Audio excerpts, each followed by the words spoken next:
All right. Okay. Uh, it's 1:05. I'm going to get started. Sorry, my voice is not quite projecting. I was a little bit sick over the holidays. I'm just getting over it, but my throat is not better yet. Please put up with my squeak for now. But this is COMP2404 Introduction to Software Engineering. So we're going to talk a little bit about what you expect to learn in this class, and I guess what I expect from you in order to pass this class. And we'll go into all the details, and then we'll start on our first lecture. So essentially, what is this class? Well, I guess, the course outline aside and what it says there, this is a continuation of the C class 2401. But it's essentially, right, it's largely a C++ class. We're going to talk about some concepts like modularity and encapsulation and abstraction and how we use those to build bigger and bigger applications. But essentially, C++ is a mix of C and Java, right? So we are going to build from regular C up to, full-fledged C++. And we're going to see all of the sort of, the trade-offs that are made along the way when you make a language like Java, right? So, and the idea is that you're going to have a deeper understanding of languages and computers and things like that. And so when you're writing in Python or Java or whatever high-level language you like to do, and something doesn't work the way you think it's supposed to work, you have some idea of what might be going on in the background, right? Because essentially Java, Python, and all those are written in C/C++. At some point at least that's the foundation of them. So that's the idea. And then I guess I'll add a few value judgments. I'll try not to do too many value judgments, but it's easier than the C class. C was hard, right? Because you're learning a lot of these things for the first time. It should be easier. Now, that being said, a lot of people fail this class because they don't do the work. If you fail this class, it's probably because you didn't do the work. All right? So if you just kind of do the assignments and the tutorials and write the tests, I can almost guarantee that you'll pass. Just don't slack off on the work just because this may not be as difficult as 2401. That's, I've seen a lot of good students go down because they have that attitude. But if you do all the work, you're probably going to find it's not too difficult. All the concepts you've seen before in C and in Java, right? So, all right. So the course delivery lectures are live and in class, but I also record them. I record them over Zoom. It's nice to see everybody here. Oh yeah, and also, hope you had a very relaxing holiday. This is probably the biggest class I will see all semester. That's all right. I like to record the lectures. I know a lot of other people like to push for in-person, and I get that. But when I'm reviewing a lecture, I really like it if I have the video, that's nice. I can fast forward, I can watch it on double speed. I can stop and go over parts that I don't understand. So in the spirit of giving you guys a lot of tools to sort of help with your education, I like to record them. So the lectures are officially live, but you can also watch them over Zoom or you can watch the recordings. Tutorial sessions. So each of you signed up for a tutorial workshop. This semester I am sort of going to push because I have 3 sections of 2404 and we have a lot of students and we have a lot of TAs. And rather than throw the TAs all over the place with office hours everywhere, I'm going to try to concentrate them in the tutorial sessions, right? So tutorial sessions are really just sort of office hours. You go there to get help. And so the nice thing about that, the advantage over regular office hours is there's multiple TAs. If one of them doesn't know the answer to your question, another one might. You will have peers there, right? So you can go there and work and, talk with your peers about how to solve a certain problem, and you'll have workspace, right? So there will be office hours outside of those times, but not as many. We're not going to give everybody office hours, like all the TAs. If we put all the TAs office hours, like it would fill up the calendar, and then there'd be overlap, and it's just sort of a waste of resources. We're going to try and focus them more on the tutorial session. So please plan on attending your tutorial session, or if not yours, like one of the other ones. They're all open to everyone. All right.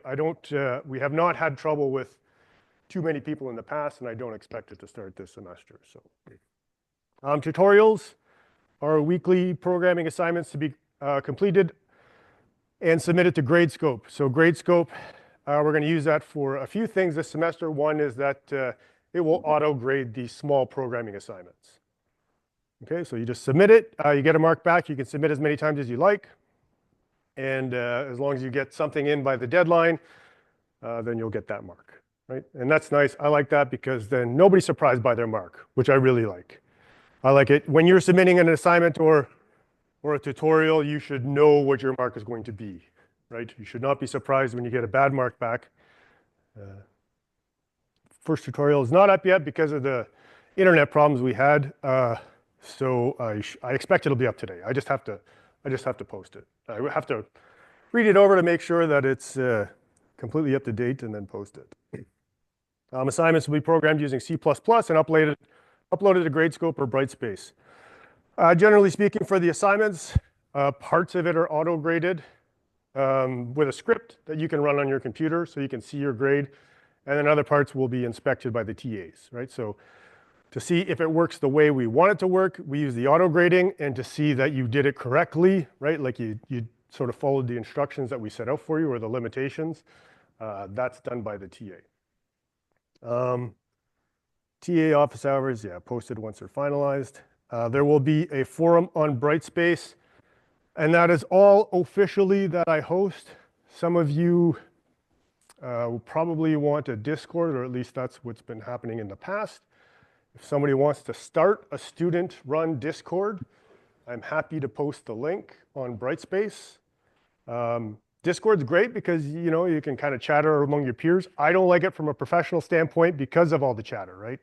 Because you get a lot of people just sort of saying stuff, which is nice because it's social, but it's more difficult for me to find the actual questions that need answering. So the questions that need answering will go on Brightspace. If you guys want to have a student-run Discord, I'm happy to post a link for you, okay? So if somebody wants to, I don't know, I guess somebody will have to take the initiative. And if you're thinking of doing it, well, it's been a while since I've used Discord, but there's about 600 students in all 3 sections, so be prepared for like a lot of people. The midterm will be in person during class and the dates indicated. So yeah, there's 2 tests this semester, 2 midterms. Largely, the plan is that they're largely written programming, right? I know there's a lot of like autocomplete tools out there these days. And they can be very helpful. And I mean, I use them. And I'm not going to try to like, I'm not going to try to misrepresent them. They're great tools, but they're maybe not the best learning tools if you use them incorrectly. You know what I mean? You should be writing your own code as much as possible, and then asking ChatGPT when you get in trouble. ChatGPT is great for that. Like Google's sort of like not good any longer, I find, right? First to say like, well, how do I do X in this language? That's really hard to find on Google, but really easy using ChatGPT or something like that. So I do recommend asking questions like, how do I do this? Final exam in person, scheduled by the registrar. All right, questions so far? Okay, so what is this about? We're going to talk about C++, object-oriented software development. So we're going to talk about the basics of C++, the basics of object-oriented design, and then, yeah, all of this stuff. Templates, exception handling, inheritance polymorphism with a sort of an emphasis on the systems level parts of C++, right? We kind of want to give you all of these abstraction layers, but we want to kind of show you what's going on behind the scenes at the same time. Strategies for memory management. So that's one of the biggest differences between C++ and say Java, is that you got to manage your own memory, which sounds really intimidating, but There are certain strategies that can make it easier, can make it very easy. And yes, we're going to talk about that. Program organization. We're going to talk a little bit about testing and debugging and design patterns, things like that. All right. No official textbook. I mean, there's so many resources for C++ on the internet. That's really where I'd recommend you go. If you're looking for any additional resources, or, ask ChatGPT. There is a laptop requirement. You are required to have a laptop. And I am sort of toying with the idea of the first midterm being a programming test on your laptops in this room. But I don't know. We'll see. That might be a lot. E-proctoring I put, but I don't think I didn't contact them in time, so that's probably off the table. I like to put that in there for safety. So if I did have a test on your computers, which that's a big maybe, but there'd be no e-proctoring. You'd just sit here and we would walk around and try and make sure nobody's cheating. But it would kind of have to be open book because it would be almost impossible to stop everything. Anyway, we'll talk about that later. Evaluation. So tutorial is best 8 out of 10. And although I don't list it here, traditionally what I do is if you do 10 out of 10, the other two count for bonus marks, right? So 8%, well, they're worth 1% each. So if you do 10 out of 10, you'll get like 10 out of 8%, right? And that's a nice way to, for instance, if you didn't do so well on an assignment or the midterm or something like that, you can sort of boost your grade that way, right? If you're looking to go from like a D plus to a C minus or an A minus to an A or something like that, think about doing those extra tutorials.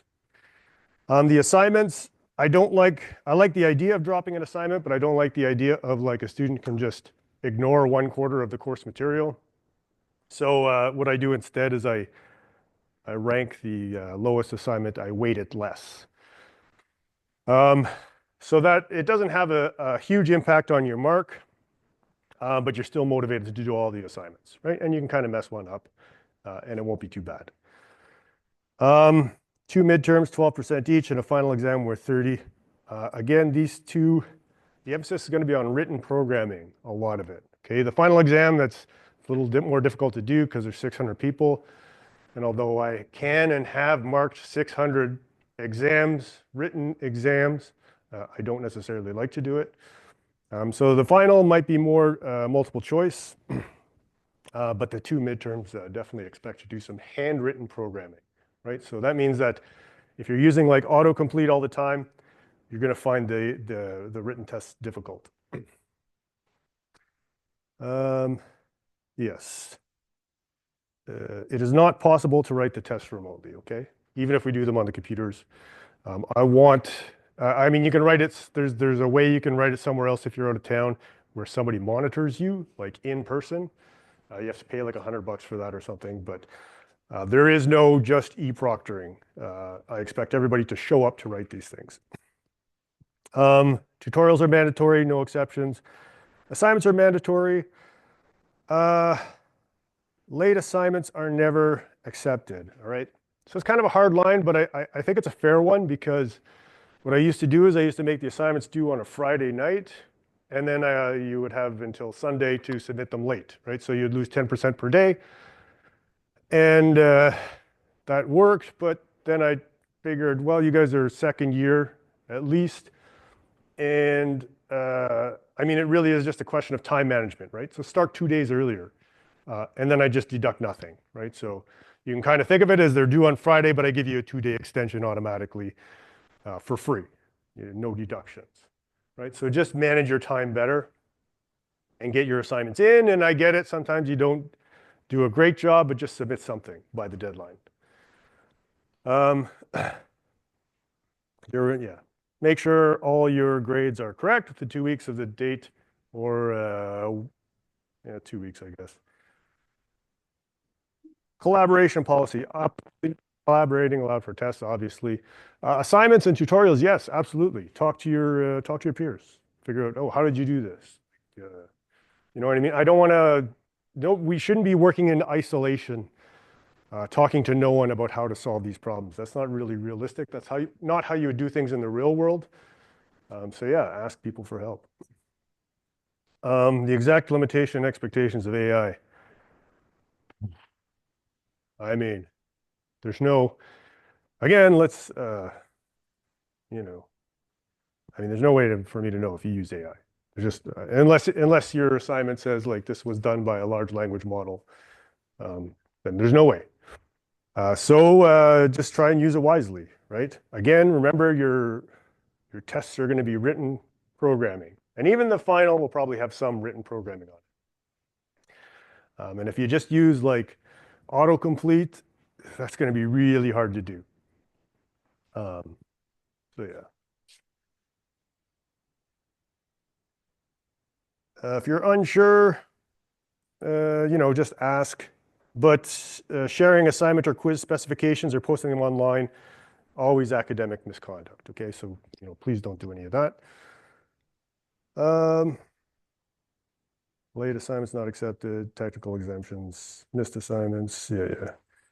Missed midterms, so you can miss one midterm and just give me it used to be self-declaration and now they changed it. I don't know why they keep doing this. I mean, if there's a web form or there's this, usually what happens when I have 600 students is like, if you miss the midterm, I just assume you had a good reason. Okay, so like, you guys are adults. I don't want a doctor's note that you pay $15 for. I certainly don't want that.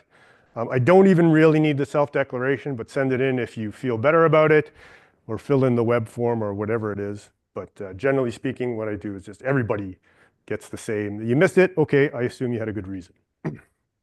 All right, and yeah, student email. Within 3 business days, expected answer. If not, email me again. It happens. Not very often, but like around the time of the test, I'm getting a lot of emails and yeah, I might miss a couple. So just send me another one. All materials created for this course, I mean, I put that because this is one of the suggested things they put, but I don't really care. Once we're done this semester, you could do whatever you like with the assignments, post them, whatever, show them to your potential employer or whatever. I don't care. I make new assignments basically every semester. They're not like super different or anything because I'm teaching you the same stuff, but they usually are different. Usually, once in a while I'll mix in an old one, but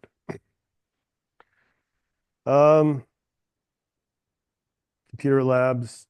I guess we still have labs. I'm not sure. The undergraduate advisor. All right, for those of you who are not sure, like how your degree is going to unfold, these are great people to talk to, right? So definitely take advantage of that. Otherwise, yeah, this is, well, I don't know. The university is, it's a big place. There's a lot of people, but there's also a lot of resources outside of academia, right?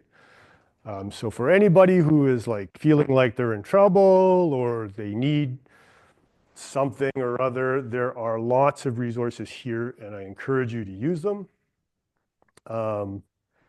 Right? So there are, we do sort of take student welfare seriously, right? But you guys got to do your part and seek out the help. We can't just figure it out. So do use these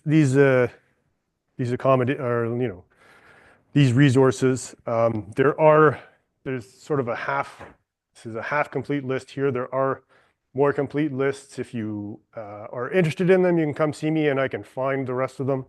I have a pamphlet somewhere. But yeah. So I think that's it for the outline. Any questions? Okay. So I usually start class by taking a quick look at the calendar. So this is what the calendar looks like right now. So I wanted to have a tutorial due on Saturday, but of course we still don't have all of the TAs straightened out. So no tutorials this week, no office hours. And so I'm going to push the first tutorial to the second week along with tutorial 2. Now they're both kind of short, So don't panic. It's just going to test you on basically like putting your program together, compiling it correctly. And tutorial 2 does some stuff on, I think it's namespaces, although I'll have to double check that. Assignment 1 and then test 1. And test 1, so your assignment 1, you're going to do some programming, and test 1 is going to be very similar to assignment 1. You're just going to have to handwrite some stuff, right? So it's going to test how much you understood what you just did, essentially.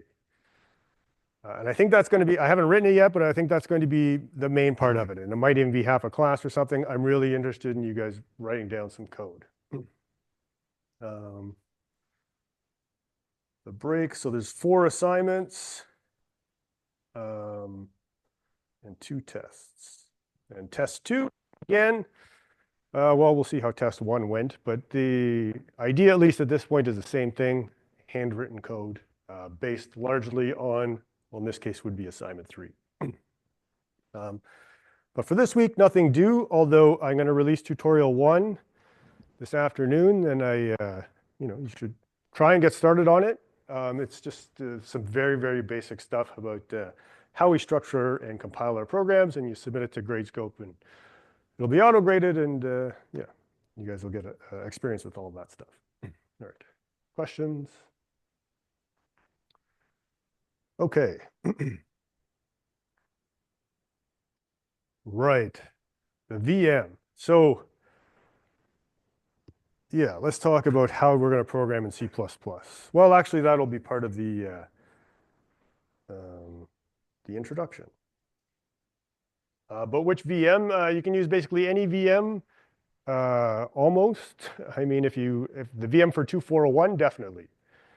Right? They're not that different. So basically, you should be able to compile on Ubuntu 20, 22, 24, any of those, right? So the long term, so 2, 0, 2, or 4, any of those are fine. And if there's a new, at the level that we're programming C++, there's not a big difference between these versions, right? We're not using any of the new features or anything like that. This is old school, like raw pointers, manual memory management, stuff like that. So yeah, any of those VMs. There's also OpenStack. A lot of people have had success with OpenStack. It may not work for assignment 1, but we'll talk about that. Windows subsystem for Linux, which is what I'm going to use actually to demonstrate code today. That works really well. That's correct. If you already have the 2401 virtual machine, you do not need to download the next one. Okay, that'll be fine. What else? So Windows subsystem for Linux is really, really good, and it even can display Windows, right? It can use the X11 windowing system. So it's like a full-fledged Linux system running in your Windows. So that's great. If you have a Mac, you can use VirtualBox unless you have an ARM chip, right? So the M1 through M whatever. Anybody have one of those? Few of you, yeah. So there's a couple of options. I really wanted to use X11 this semester, and I might force you guys to do it. But I do have a Mac at home now, so I can test this stuff out. So X11 means we're just going to put up a window and draw some stuff on it for the first assignment, just for, I don't know, just for something different. Which means that's, I'm pretty sure you can do that through OpenStack, but I have not had the time to explore it. But you can run, basically you can run natively on a Mac, if you're just a little bit careful about it, because it uses Clang, right? And I think it's already installed. If not, it's really easy to install. Clang is a drop-in replacement for the GCC compiler, which is what Ubuntu uses. Drop-in replacement means that it compiles the same code the same way, right? So it'll work the same. You may need a couple of extra flags. I think you have to specify to the minimum version you use is 11 or something like that, right? Again, I wanted to have all that ready for you guys, but then the internet went out this morning and I realized like, wow, I know nothing off the top of my head. I just know where to look stuff up. So yeah, there are like a couple compiler flags that you may need if you're running on a Mac, but there have been people in the past who've done it natively. I will be testing the assignments this semester on a Mac, so I'll be able to help you out if you run into trouble. So that is an option. If you have a Mac that runs an ARM chip, an ARM CPU, just use Clang. Just run it straight on your Mac. All right. So about this course, yeah, and I think that's it. So OpenStack, the VM, natively on a Mac, Windows subsystem for Linux, all great options. So this course is about software engineering. It's an introduction to bigger and more complex applications, and you know, the techniques we use to manage them. It's also sort of a systems level course, like what does all this look like at a systems level? And that's where the C++ comes in. So yeah. So what is software engineering, or at least what do we mean by software engineering in this context? Well, software is always changing, right? So, or at least that's one of the things we have to deal with. Another thing we have to deal with is that software, when we write software, we want the computer to understand it. We also want other people to understand it, right? That's really important because your software, you're probably writing software in a team and somebody else might have to update it and things like that. So yeah, so software always changes, always has to be updated. If it does not update, it eventually goes obsolete, right? Everything, your phone, everything always updates. I'm getting so frustrated with these little toasts that come up, like, do you want to see our new features? It's like, no, can I just do the thing that I always need to do when I open this? But yeah. So that means just like working code is not enough. And there's an asterisk there because working code is still the most important thing, right? If it doesn't work, if it's pretty and it doesn't work, like it's not good for anyone. So we want to write code that works, but also is extensible. That is, we want to add features to it. Modifiable, right? Same thing, sort of. Maintainable, right? We want to be able to do bug fixes and things like that. Adaptable. I mean, all of these are just words for change. So code that does not evolve becomes extinct. Right? And how we do all of these things is through abstractions. Basically,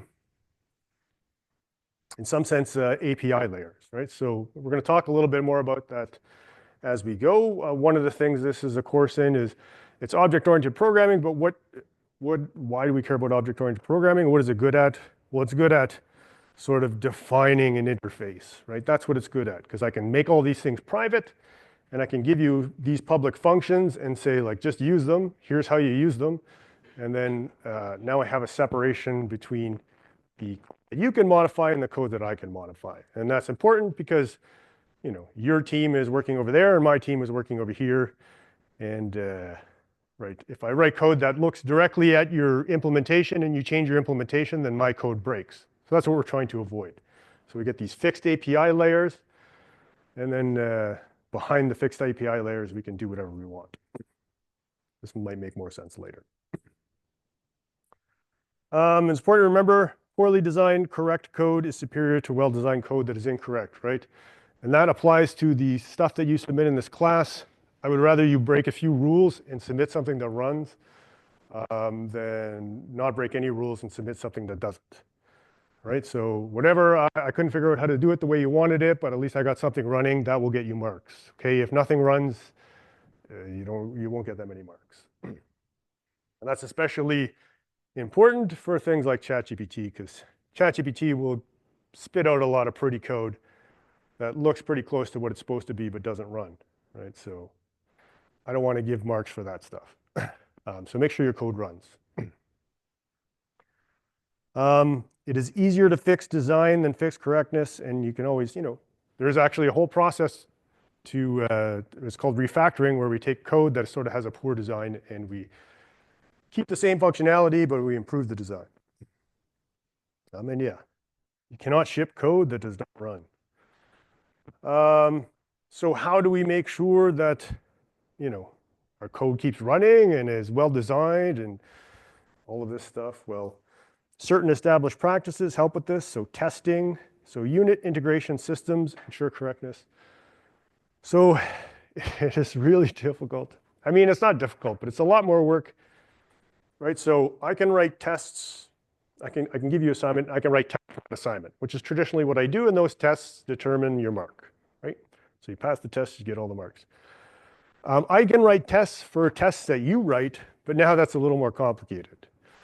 I've done it before, but it either ends up being too simple or too complex. It's just a hard problem. So in terms of your own testing, I'm going to ask you probably to do a little bit here and there, but as much as I would like to emphasize it, it probably does not get the credit it deserves, but testing is very important. We want modularity, which means that instead of writing one big program that all interacts with each other, we're going to break it down into little modules. So this little piece of code solves this problem, and this little piece of code solves that problem. And then we can debug them individually. Documentation. If only you understand your code, it is bad code. I am of the opinion that documentation in your code should be minimal. The problem being that if I change my code, now my documentation needs to change as well, right? So, or else I'm just lying now, right? So I say, oh, this does this, this, and this, and then I change it to do something else, and now I have this big piece of documentation. So your code should actually be the documentation, right? When I read your code, I should understand what it does. So you should try to keep that in mind when you're writing your code. A one-line comment here or there to say like, look, this is some, I'm applying this magic formula from computational geometry here. If you don't understand what's going on, that's okay, because this is like a little black magic that I'm doing. Stuff like that is good. But in terms of like, I don't want like comments everywhere in your code, I would kind of discourage that. And we're going to talk about design patterns, which is, well, once we build objects, then we can build other stuff to help us. Software engineering, so your typical week at Google. Write a feature, write tests, write more tests, write documentation, write more documentation, especially at a place like Google, right? They don't mess around. They don't want their code breaking. They are putting the quality of the code before everything. If you're at a startup, you're going to be doing a lot of like sort of Wild West coding, but design patterns and language features are not solutions. So we're teaching you a lot of design patterns and language features, but you still got to use them. You still got to solve the problem, right? The design patterns and language features are to like help you modify the code after, or keep good code design, but you still have to figure out how to do what you're trying to do.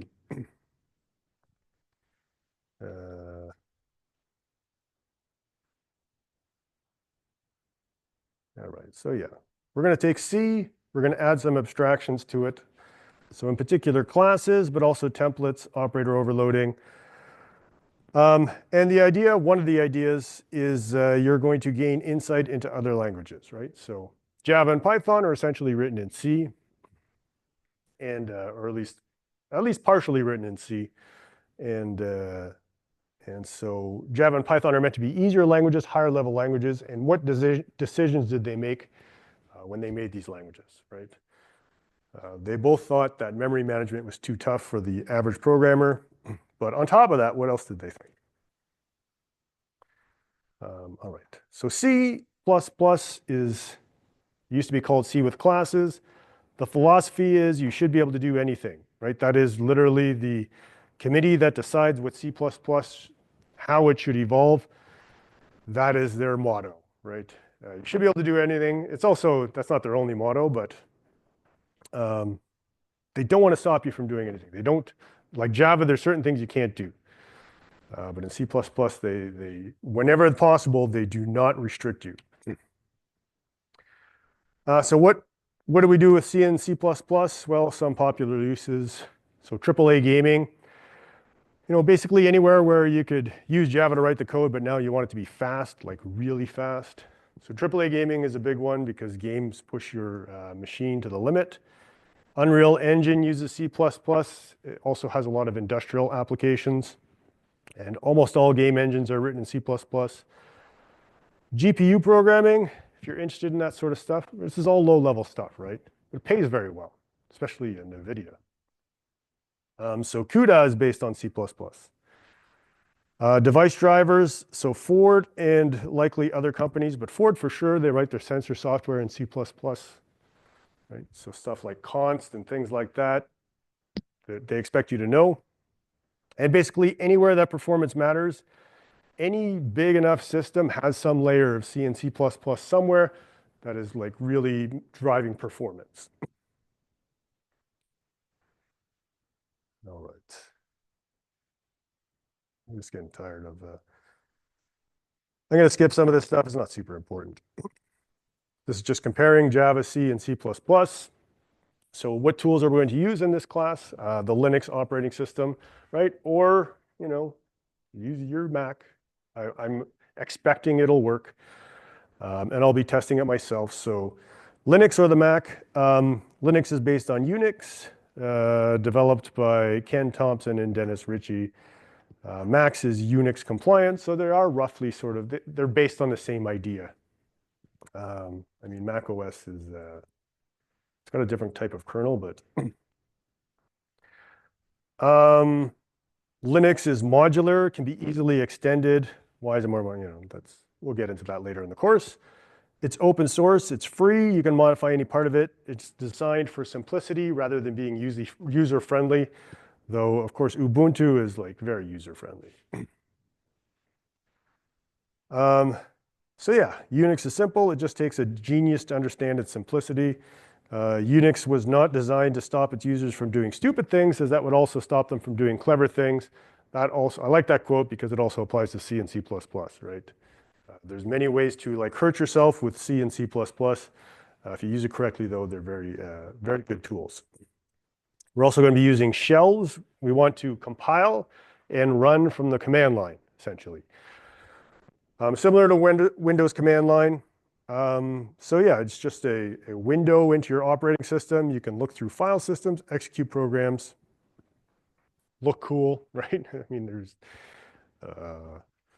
used to be a whole class of people that knew these things, and if you didn't know them, then you were sort of beneath them. But so some of the common shells, the bourne shell, the bourne again shell, bash, which is default for Linux, the C shell. I don't know the difference. Apparently there is a difference. I am not deep enough into this lore to understand the difference. But some of the shell commands we're going to use, ls lists the files in the file system, cd to change directory. Yeah, we'll see some of these in action. We're also going to use an editor. I recommend, I suppose, VS Code, right? I mean, it used to be lightweight. It's not really lightweight anymore. But it's nice because it's an editor that doesn't get in your way too much. But it gives you like, code highlighting and stuff like that. And it runs the compiler in the background, so you get the little red squiggle underline. And instead of having to, read through compiler messages, which are sometimes not that clear, VS Code sometimes makes these errors a little more clear.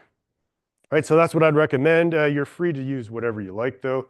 If you want to use just a plain text editor like Atom, or, heaven forbid, Vim or gedit, go ahead. And we're going to use those to write programs and make files. The compiler, the GNU C++ compiler, G++ is the command. We're going to run it from the shell or command line. So I'm just going to, so this is Windows subsystem for Linux. You can see here, what is happening? All right, well, so I have like Ubuntu essentially installed on my, in my Windows, right? And it just runs, it's just a command line, and I can run ls, which is a Linux command, right? If it's Windows command line, then it's dir. I can say G++ version and 11.4. And I think 11 is the minimum you want to be. Yes, so after the lecture, I will post the video, right? It takes a while to upload to YouTube, and then whatever YouTube has to do to verify it. And then I posted almost right away, so like within 20 minutes or so, and then however long it takes for YouTube to process it, then you can watch it after. Oh, the lecture slides. Ah, yeah, that's what I see. The internet was down, and I forgot to do all of these things. So yes, thank you for reminding me. Also some, all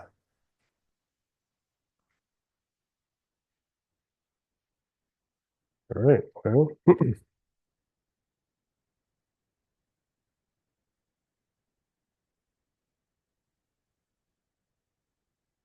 So the slides will be here, the code examples will be here, and the videos will be posted here. So.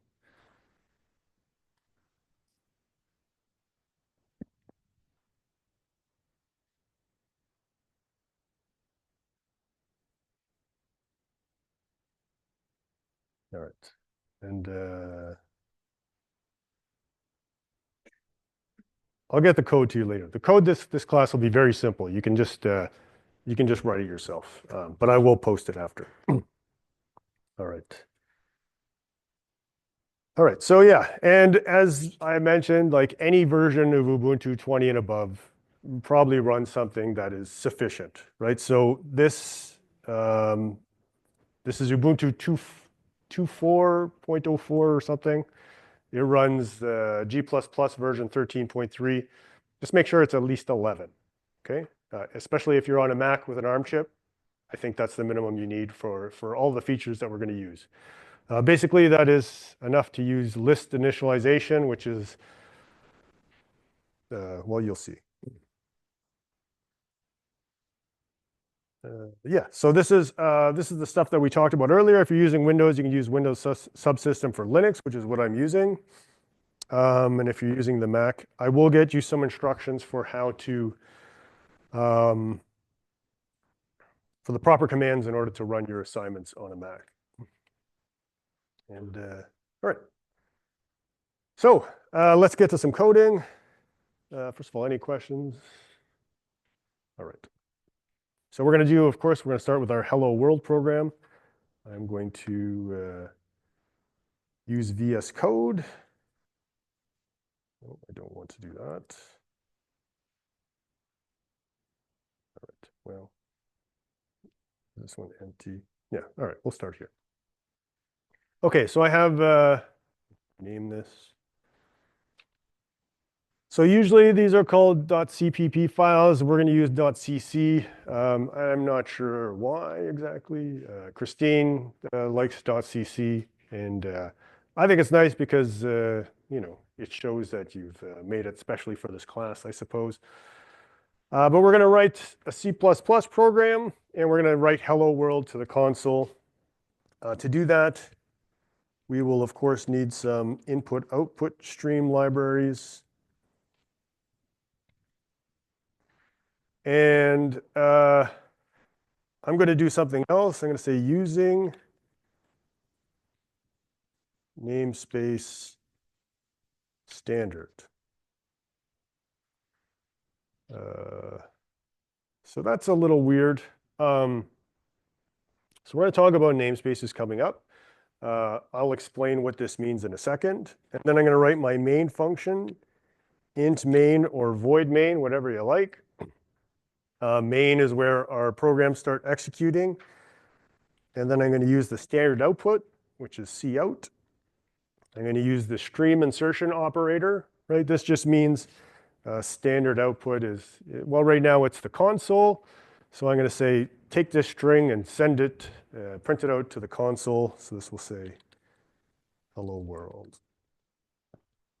And then on top of that, I'm going to do the end line, right? So, oops. So in C, we use printf. So don't use printf in this class, right? I mean, it's not a big deal, but like, we're going to try to use streams whenever possible because they're a little more flexible. Because, you know, we can use them for files, we can use them for the internet, all kinds of stuff. So if this was a printf, we would have done something like this instead of the end line, right? So the end line gives a new line character. And this also gives a new line character, right? This will work nearly the same as this. Well, let's see them both work. And then we'll talk about some of the differences. So now to compile, I'm going to use G++, what was it called? Main.cc, fatal error. Oh yeah, because I'm not there.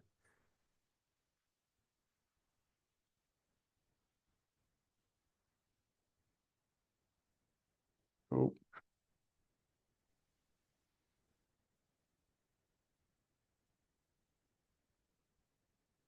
Yeah, I think that's good.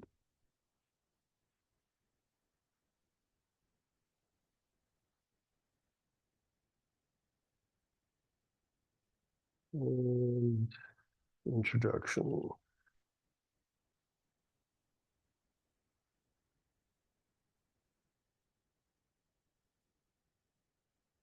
Okay, there we go. We have a make file, which we're not going to use yet. Would downloading required software be any different for a Chromebook? I don't know. I don't know anything about Chromebooks. I'm not sure. I don't think a Chromebook falls under the laptop requirement. I'm not sure. I'll have to get back to you on that. If you want to send me an email, I can find out all those details for you. But yeah, all right. So we're going to compile this this program. So G++ main.cc. And if we list now, we see that there's a file a.out. Okay, and so we want to run this. This is what's called an executable file, right? So C++ is a compiled language like C, which means that it takes the nice high-level code that we wrote and changes it into machine code, which is basically the instructions that you feed into your CPU, which one of the reasons why it's so fast. So we want to run it, and to run an executable, we just write the command.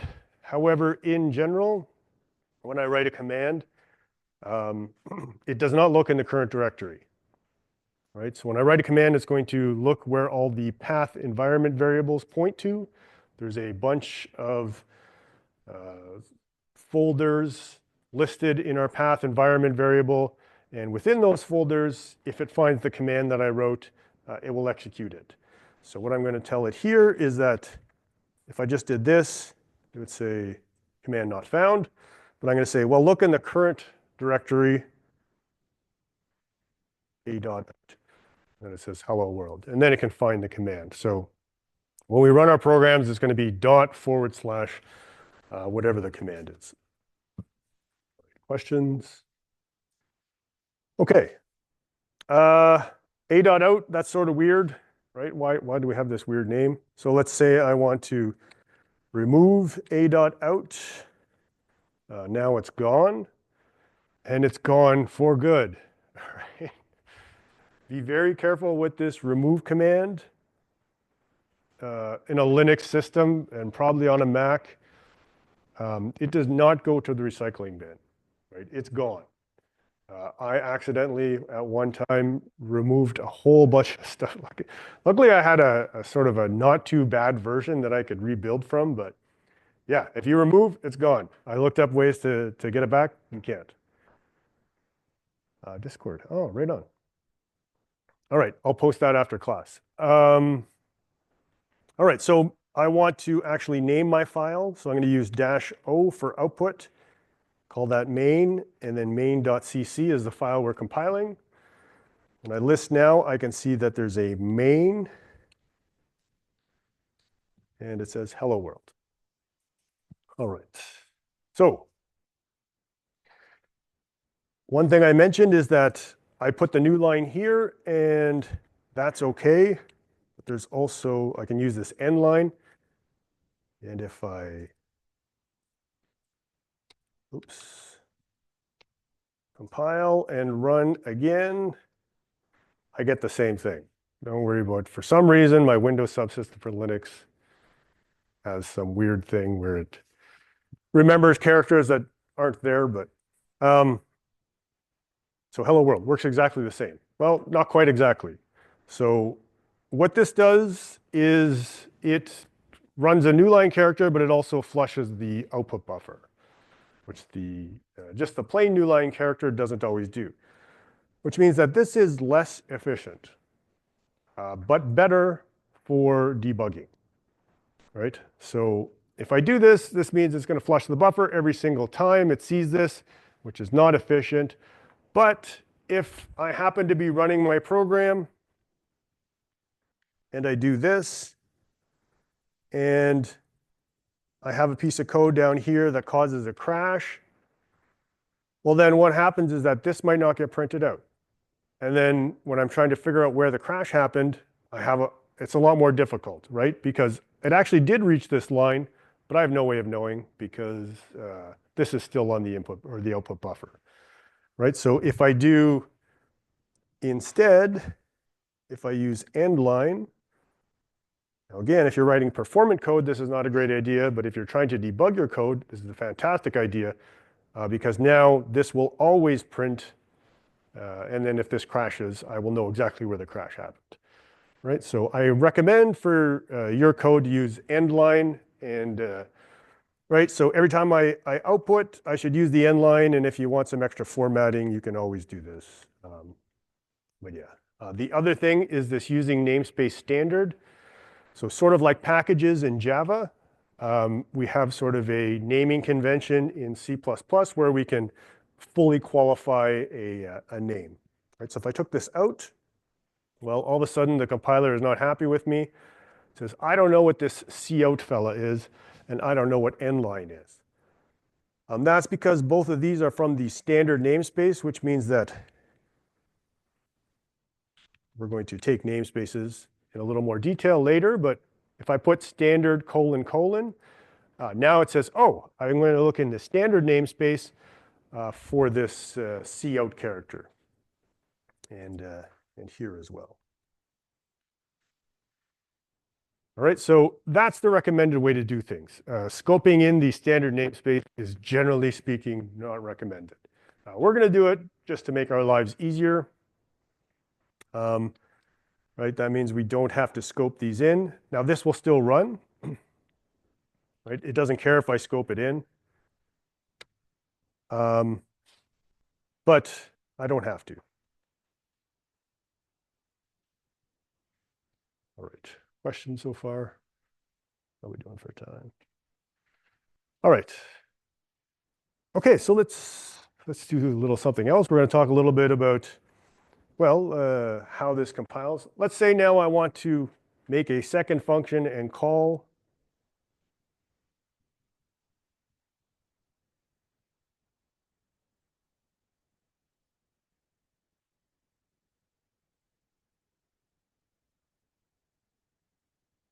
all right, so I made a foo function that prints some more stuff, and I'm going to call foo down here. All right, so we want to, we generally speaking want to have more than one function. And so yeah, that runs fine. But maybe I don't like the way this is organized, right? I want my main function first. I don't want to have my main function at the bottom because that doesn't make any, it's going to be harder to read. So let's reorganize the code and then run it again. And all of a sudden it says, I don't know what you're talking about when you say foo, right? So the thing about the C compiler, or sorry, the C++ compiler, the C compiler also, is that it's very sort of dumb, right? It's not, I don't know. But they do it on purpose. It's not doing anything clever. In particular, what it's doing is it's starting reading here. And so it imports this thing. It says, oh, we're using the namespace standard, no problem. It gets into main and says, oh, I know how to do this. That's fine. Foo, I've never seen foo before in my life. I don't know what's happening. I can't compile this. Okay, so when we had foo above the main function before, it, of course, as it read from top to bottom, it first read the foo function. And it said, OK, I know what that is. And then when it got to here, it said, I know exactly what that is, and that's fine. But now we're trying to reorganize our code, and the foo function is down here. And it doesn't know where that is. So what we have to do is we have to give the compiler a hint and say, look, there is this function, it's called foo. You haven't seen it yet, but trust me, it exists. Here is the function signature, right? So it returns void, it has no parameters, and it's called foo. And then it can say, okay, I know there's this function, and when I call it here, it says, it can verify that I've used it correctly, right? The signature is enough information to know that I've used this function correctly, so it can compile. And then when it gets down here, it says, I can plug this code in for foo, right? So our compiler is dumb, and that is the source of a lot of pain in C++ compilers, right? Because you have to take that into consideration. You really have to plan out how your code is organized, what's included where, and this is why we use things like header guards. But for now, when you're trying to like debug your code, try to think like a compiler. Like you just start reading and then keep reading, and we'll touch on that a little more. But any questions? Okay.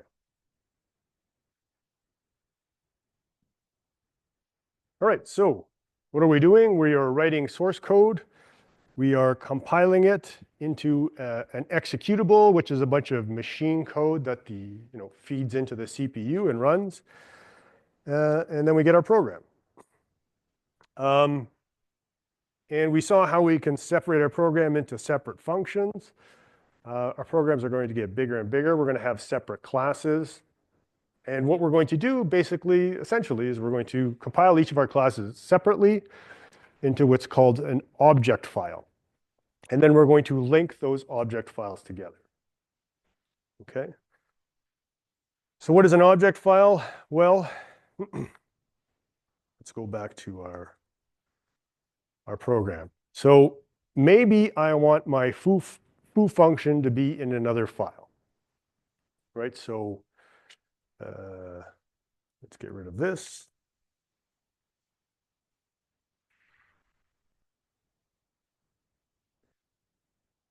Let's say foo.cc,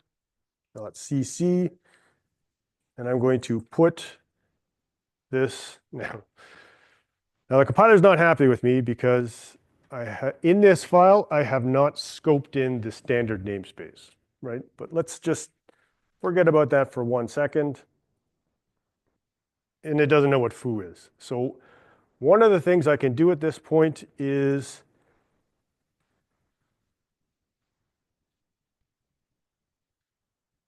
include foo.cc. This is not the recommended way to do this. I'm just demonstrating something here. In fact, we're going to do something almost completely different. You should, generally speaking, include what's called the header file here, not a source file.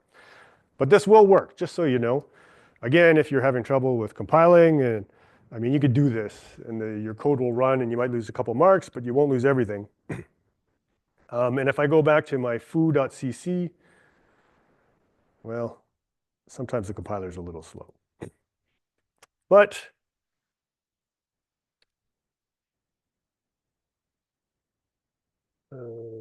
no such, right, because I put it out here.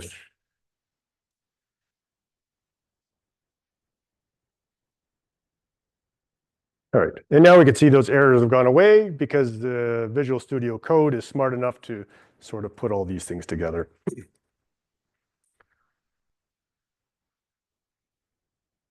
Okay, so now I have my code in 2 different files, right? Which is, I guess, sort of better, but one of the reasons why we separate our code into separate files is so that we can compile them separately and then link them together.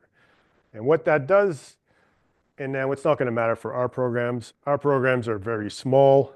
But for larger programs, it can make a difference. The idea is that if I don't want to recompile everything from scratch, because that can take hours on a big system, right? But if I only change one file, I just want to recompile that one file. And so that's the idea behind separating this. And if I include the source code, well, what happens is, let's say I'm the compiler, is that I start reading from the top. I'm compiling main.cc. I get to here, it says include foo.cc. I say, oh, okay. So I just jump to this file. I keep reading. This file ends, I come back, And then I keep reading here. And as far as the compiler is concerned, this is all one file. So when I say include foo.cc, it's essentially as if I took this code, I copied it, and I pasted it here. As far as the compiler is concerned, that's what happened. And then it all gets compiled into one executable, and it works, right? But I want to compile them separately. So while this works, this is not the solution we're looking for, but any questions? Okay, so what do we want to do? Well, we want to what's called link. So again, if I take away that include foo.cc, the compiler is going to say, well, I've never seen this foo character before in my life. So I have to say, look, there is a function called foo. This is the signature. So, when I call it, you know that this exists, and you compile this. And I'm going to give you the code for it later.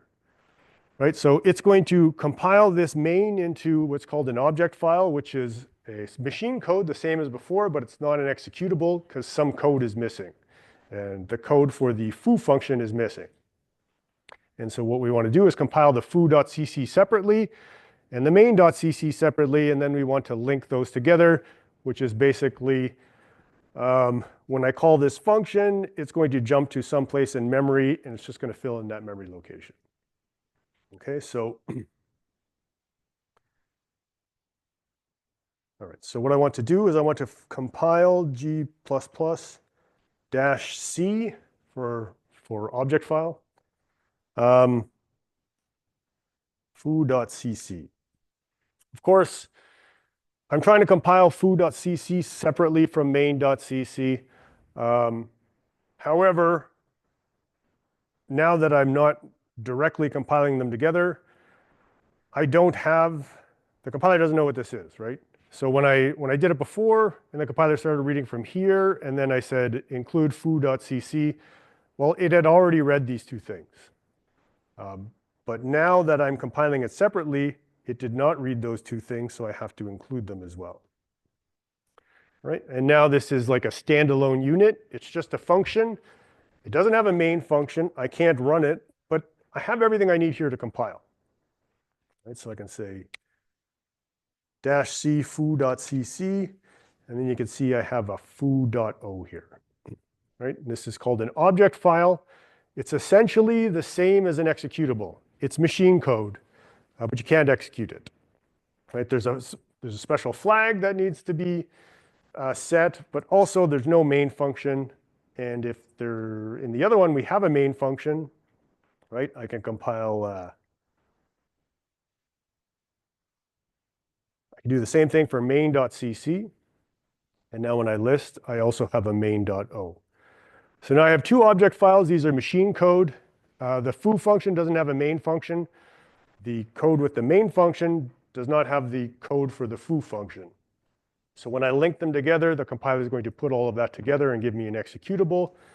And to do that, it's easy. I just say -o main, main.o, and foo.o. And then I have my main. And now they're linked together. Okay, so questions? All right, so this is how we're going to be doing almost all of our compiling, is that these are what's called, well, they're called a lot of things. Compilation units or translation units. But basically, I'm going to have a bunch of source code that I'm going to compile into an object file. Generally speaking, it's going to be a class. I'm going to compile all my classes separately and then link them together. And then when I make a change to one class, I don't have to recompile everything. I just recompile the one class and link them. And just for completeness sake, we won't even do this. What we will have is a header file. And our header file will contain the declaration. And then what I'll do here is just include the header file.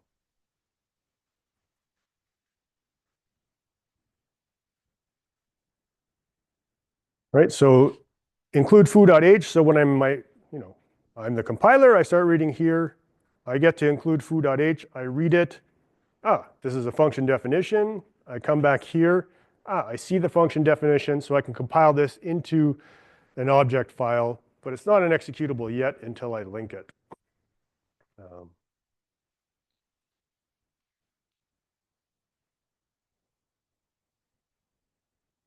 Right.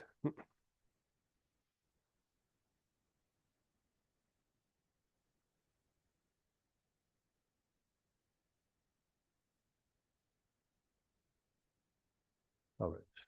And that's your first tutorial is basically stuff like that. So you're going to be taking some source files, you're going to write a little bit of code, and then you're going to compile them separately and link them together. And the grade scope will be making sure that you have done all that, right? So I think the tutorial that I'm going to give you comes with a code that you can use to test your code, but it misses a couple cases. The grade scope tester is better. And it will look for your foo.o, and it'll actually supply its own foo.o to make sure that you've linked things correctly. All right, questions? Yeah.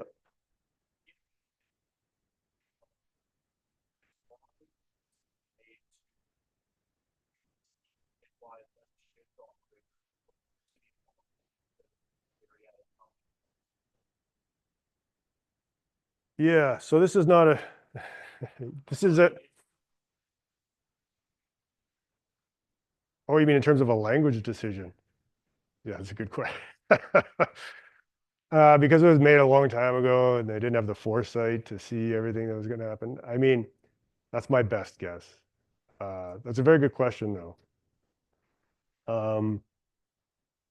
I mean, there is a C++ likes operator overloading more than any other language. So yeah, why? I don't know, man. I guess the guys that made it just really liked that, thought it was cool. And that's probably it. I mean, back in the day, they didn't know C++ was going to become like this worldwide dominant language, and they're just like, no, this is cool. Let's just do this. So that's my best guess. But yeah, I don't know. Maybe there's a better story than that. It's a good question. Yeah. Other questions? All right.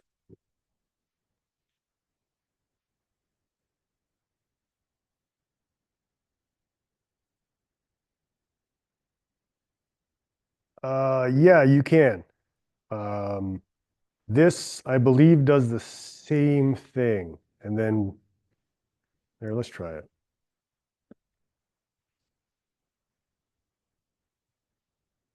Yeah, I think it makes an object file and then deletes it. I know this will for sure work. I'm not sure.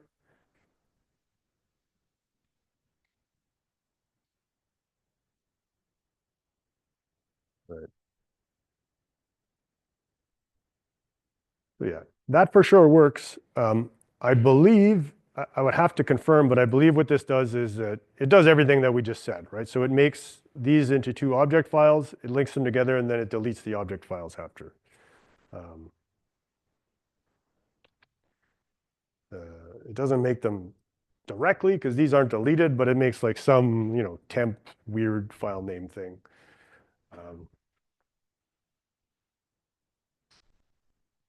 Yeah. The disadvantage to that is that, right, in terms of using that as a, right, so we're going to see make files in a second, but if I use that as an instruction, what happens is that I recompile everything every time, which is the thing that I'm trying to avoid. So by compiling the object files separately, then if I want to only recompile one of them, I can, and then link it together. Other questions? Okay.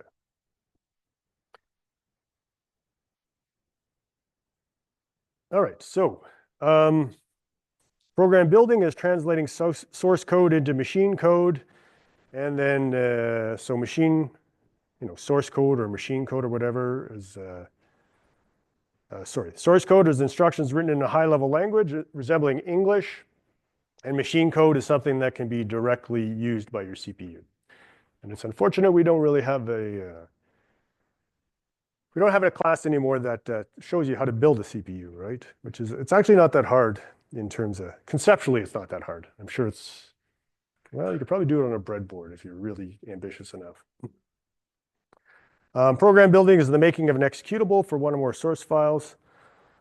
In general, our executables are not portable.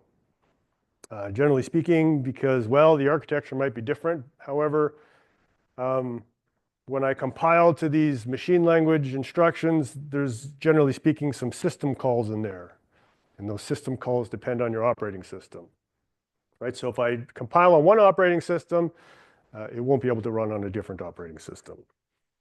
So unless you're running the same operating system and similar architecture, right? Even that ARM chip, as opposed to an x86, it has little subtle differences, eh? That's what I learned last semester in 2401, is that the ARM chip, it does, so by default, if you say a char, that is now I forget which is which, but one of them on Linux, it's like a signed char by default, and on a Mac with an ARM chip, it's an unsigned char, that's a big deal if you're trying to write code that compiles and runs correctly.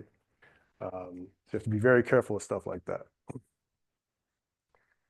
All right, typical executable contains code from many sources, right? So we're not just linking, when we build this, we linked our two programs together, but not only that, we also linked in this library.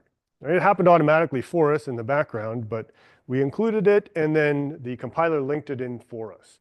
So we're linking a lot of code into our executable, and then however many different libraries or whatever we link, there's one jumping off place, which is the main function. So there's one main function for any executable. There could be any number of libraries. So generally speaking, when we compile, we want a one-to-one correspondence between the source files and object files. And then after compilation, we're going to link them together, which connects all our object code together. And by that, what I really mean is that, when I call the foo function, the CPU is looking to jump somewhere for the next instruction, but doesn't know where. When I link, it just fills in that address. That's all. So linking means like I fill in a bunch of memory addresses where I'm supposed to jump to, which is a lot faster than compiling. All right, so now when we program, it's going to look like this. We're going to make multiple C++ source files, also some header files. We're going to compile them together, each of them individually into their own object code, and then we're going to link them together into an executable, and then that will run our program. All right, so this is some of the commands that we looked at.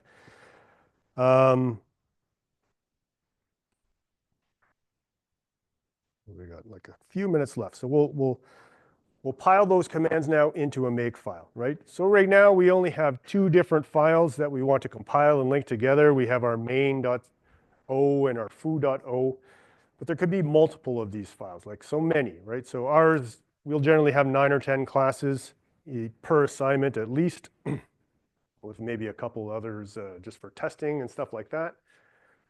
And that's a lot of stuff to compile by hand. So we want to automate that system. And so what we're going to use is a makefile. So makefile, you'll notice capital M-A-K-E-F-I-L-E. It will also work with a small m, but I think the convention is to make it a capital. So be aware if you're working on Windows, like even Windows subsystem for Linux, Windows is not case sensitive, right? So if I have two files, foo.cc and then capital F foo.cc, that's the same file, right? I can't make two different files like that. On Linux, I can. Right? Linux is case sensitive, which also means that you can sort of mix up the case in your makefile and compile on your Windows subsystem for Linux, and it's still going to work. But when you go to try and run it on Gradescope, you might run into errors. So be aware, it's case sensitive, right? So on the VM and on Gradescope, That's pure Linux, and it is case sensitive. So that's one of the errors you might run into. But generally speaking, now I want to take all of those things that I used, those commands, and I want to, well, I want to make a makefile that's going to do them all automatically. Let's say I want main. Main is my executable. And so I'm going to write the command, right? So that's my main command, and I'm going to write the dependencies. And main.o and foo.o. And so if main.o or foo.o have been modified since the last time I compiled, then I want to recompile. And to recompile, and you have to make sure to use a tab here. I want to do this. Just write the command that I would use, right? So I'm going to take my two object files and I'm going to link them together. Well, I also want to automatically include those compiling of these object files, right? So main.o is the next command. It depends on main.cc. So if anybody has changed main.cc since the last time I compiled main.o, then I want to run this command, which is g++ -c main.cc. And this will produce my object file. And the same for foo.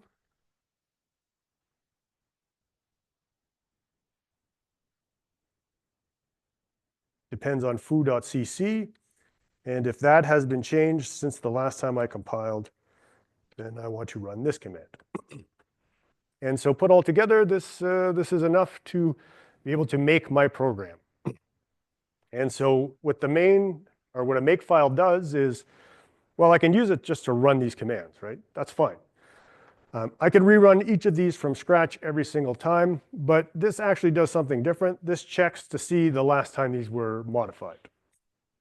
So for instance, I run my make, and you can see that it compiled main.cc, right? Because since the last time it was compiled, main.cc was modified.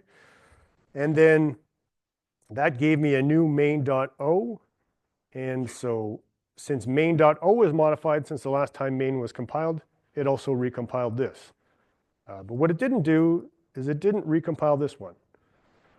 Right? So your makefile can go through and check the last time you modified this file, and it can compare it against the last time this was compiled and say that, oh, this does need to be recompiled, or this does not have to be recompiled. Now, if you're using virtual machines, Windows System for Linux, Gradescope, sometimes the dates are different or the times are different. And so your makefiles can not work correctly in those circumstances, right? So what we want, 2 minutes here just before we go. So we usually have what's called a clean step, and I highly recommend running it, even though officially, so clean has no dependencies because anytime I call the clean command, I want it to run. And I want to remove all binaries. So all my executables, main.o, and foo.o. And then I want to, and that way I can recompile from scratch. Right? So if I say make clean, it removes those things, and then I can remake from scratch. And then hello world. Right? So again, because we're using virtual machines and all these things, the timing can get mixed up. Sometimes these dependencies aren't working correctly, right? So when in doubt, run a clean command and then recompile from scratch. All right, yeah. I'll see you guys Wednesday.